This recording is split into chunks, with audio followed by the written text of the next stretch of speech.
News at 5. I'm just out here just trying to tell teens that this is hard work. This is a real job. It's a 24-hour-a-day job.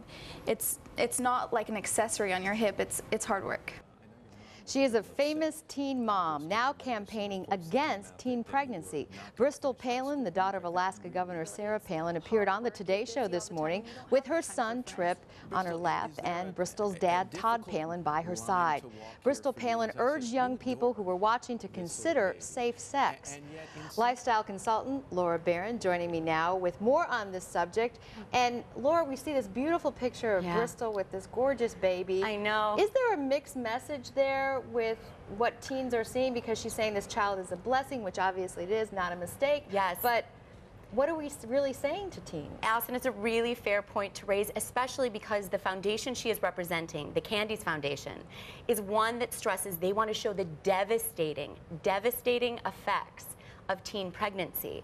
And yet their spokesperson is a beautiful young girl who is sitting with her father. Her father says in the interview, in fact, he's proud of her, which every young girl would want to hear. The child is asleep in her arms, and they're an impressionable teenagers. Now, in her defense, she did say it's 24 hours. She Sure. misses out on going out with friends, but you're saying maybe just not the image that maybe they're thinking they're promoting. You know what I wanted to hear, Allison, when Matt kept going in and saying, well, what about Levi? Where is he in the equation? You know what's devastating?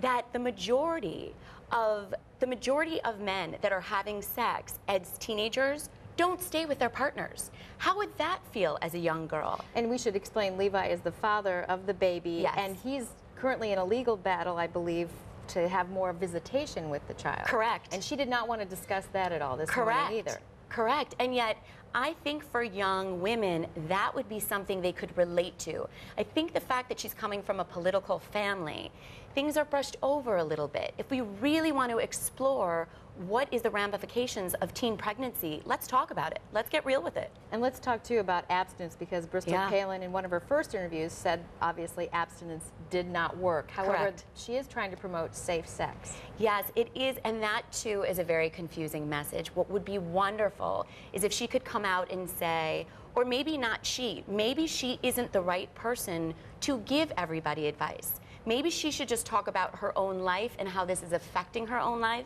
and somebody else can say, you know, this is what you need to do when you're in that situation, when you are in the intimate situation. You can have safe sex, and parents can talk about safe sex. Well, let's talk about that, and it doesn't because get permission. Well, and I think that's a good point too, because obviously people are talking about her appearance today on the Today Show. What can parents say, or what should they say to their kids, and when should you start this discussion? You need to start this discussion as soon as humanly possible. What you want to do is expand your trajectory. So the first time you have a conversation with your child, it's not hinging on anything. You know, you start off with these teachable moments, is what we call them. So when you talk about Bristol, you're saying, how would that feel? How would that feel do you know anybody that was pregnant? What would that be like if your boyfriend left you? What do you think? What do you sense it would be if you were a mother? And to talk and to have all of that open conversation. There is no amount of conversation, and conversation does not give permission. That is the thing that we need to remember too. Laura Barron, thank you so much for joining us. Oh, my pleasure. Thank you, Elsa. Bob.